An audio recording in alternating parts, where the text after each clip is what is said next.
In a high school, a girl catches everyone's attention wherever she goes. Her name is Alisa Kuju, and her nickname is Aliyah, the daughter of a Russian father. Aliyah has the best grades in school and is excellent at sports. She's also the treasurer of the student council. All these qualities make Aliyah one of the most coveted girls by her classmates, and one of those who can't resist this charm. A second-year boy stops her pretending to be handsome. As always, he introduces himself and asks her to have lunch together, but she refuses without thinking twice, so he goes all out and wants to know if he can at least get her phone number. But she says no because she doesn't have the slightest interest in him. After humiliating the young man to close the coffin, she comments that his necklace is against the school rules.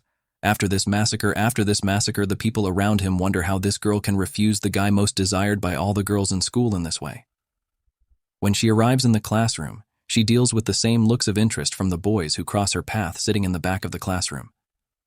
Now she's saying good morning to her friend Koza, but won't wake up, so she kicks his chair before asking if he stayed up late watching anime.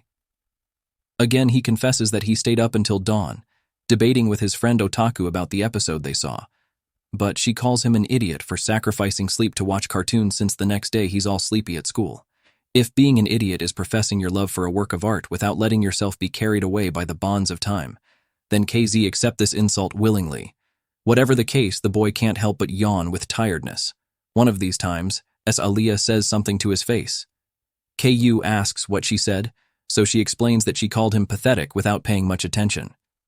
Kuza notices that now it would be a chemistry class, but since he didn't bring the material, so he simply puts his desk next to hers. With all this, sudden interest was disappearing as the teacher wrote words like manganese, iron, and oxygen on the board, so as not to allow his friend to fall asleep again. She hit him in the ribs, making him raise his arm on impulse. The teacher asked the boy to answer the question on the board, but he doesn't even know what's going on. Then Aliyah points to the wrong answer, inducing Kuzi to get the question wrong on purpose. Then she gets up and gives the right answer to the teacher, leaving. Kuza, surprised to see that he was fooled in such a terrible way. Kuza complains to the girl for surprised having made him get the question wrong on purpose. She sees him angry, and then she cuts him off once again. She says something else in Russian. Trust me, guys.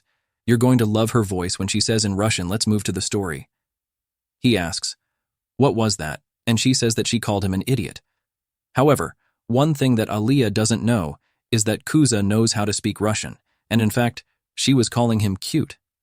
When he was a child, he used to play with a Russian girl who lived near his grandfather's house, so he ended up learning a lot of that language at that time. Interestingly, it is the same language that his wonderful Russian friend is using to flirt with him in secret, but so as not to kill the girl with shame, and also because she doesn't have the courage, so he decides to keep it a secret. Sometime later, the boy decides to take out the cell phone, but seeing the boy breaking the school rule or using his cell phone, who calls his attention again, saying that the use of the device is only allowed in case of emergency, in which Kuza responds that it is an emergency, because they released a legendary character for free in the game, but only those who catch it within 10 minutes. But Aliyah decides to confiscate the cell phone and sees the character Tsukuyomi, the moon goddess of Japanese mythology. Aliyah asks why Takomi has silver hair instead of black, jealous. But Kuz doesn't care about the hair color as long as the goddess continues still upon hearing this. Aliyah feels that disguised jealousy and returns the boy's cell phone. Then she says in Russian that she also has silver hair. Kuza understands but continues to act out his act, asking what she said. Then Aliyah says that she just called him a game addicted. However, Cozy makes it clear that this label cannot be attributed to him after all. He is a casual free-to-play player, and against the real addicts, they are the famous whales. Later at lunchtime, TC, one of Kuz's friends, freaks out once again because he is not popular with the women, but KU ignores him and only talks to his other friend.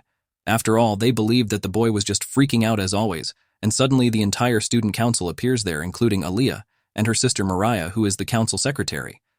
However, the other friend says that she apparently has a boyfriend after all.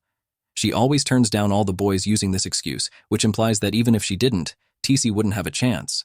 But Teshi admits that he's jealous because Kuz is close to that goddess as Aliyah, to the point of being able to call her by her nickname. He admits that it's true, but points out that the girl is always picking on him. But Tae thinks that this is better than being ignored, especially because Aliyah hardly talks to anyone else, and that's why he prefers Su-Yu, because she's much more open and communicative than Aliyah. While listening to this, Kuz takes a look at the girl, but Su also looks at him and gives an evil smile. Soon she approaches and asks to sit at the table with Aaliyah when the two sit down.